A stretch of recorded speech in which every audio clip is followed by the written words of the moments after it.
This is the angle when the sensor on the engine. There's a piece of small metal at the bottom. That's an oil drain hole. It's designed for oil to leak out when the oil seal is failed. It prevents oil flooding inside the sensor. You can see the hole from inside. That is also a purpose for you to notice the oil seal is failed when it leaks. Of course, it's also for water to leak out if your O-ring is failed. Now you know the O-ring is for blocking water to get inside. So that means a normal O-ring is good enough to block the water. Here is the perfect size O-ring 62x2. I have tried 2.5mm but it's too thick.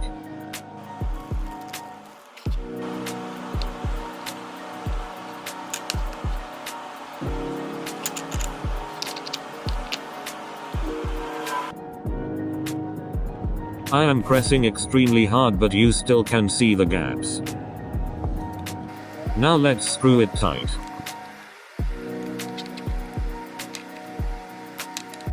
No gaps at all. This is definitely tight enough for blocking the water to get in. It's perfect. It is unnecessary to use RTV but you can put thin layer if that makes you feel better.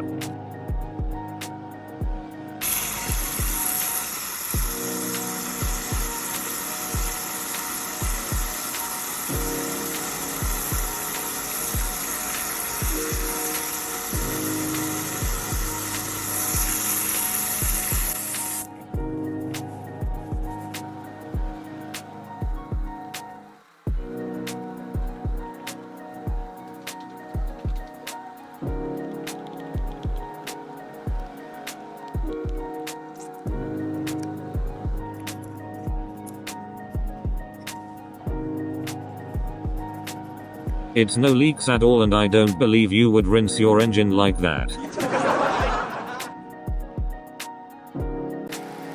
Unfortunately, Bearing Shop couldn't find the 7.5mm oil seal from NOC. I bought the 6mm NOC oil seal. The part number is AC0409E NOC. This is the 5mm NOC oil seal. They are the same size as 12.5mm x 22.5mm.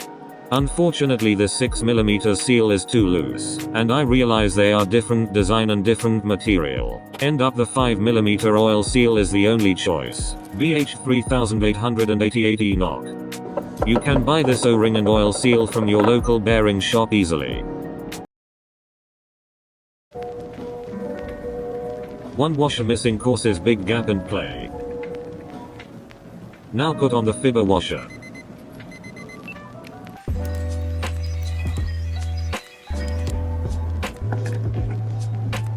Smaller gap and less play.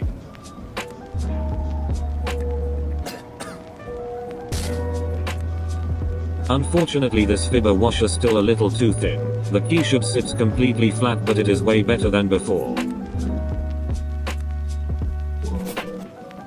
Here are the two tracks for oil to get into the oil tunnels. If the key doesn't sit flat and have a lot play, it will cause higher volume of oil to get in. Oil seal will be failed sooner than normal. Engine oil gets in from these two tracks.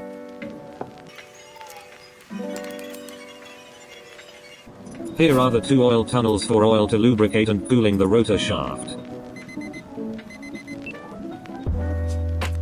There are 3 washers in there. As you can see, there's gap behind the oil seal. When oil gets into the tunnels, 7.5mm oil seal meant to be sit flat at the bottom to block oil in here. Now if we replace it a thinner 5mm oil seal and does not sit flat at the bottom, it will create a gap at the front. Also the gap is bigger because the seal is thinner. Then the gap will fill up full of oil and create higher pressure to the oil seal. Oil seal will be failed faster than normal. The worst case is the Fibre washer also missing and the gap is bigger in here. Then oil pressure is even more higher to cause oil seal to be fail sooner.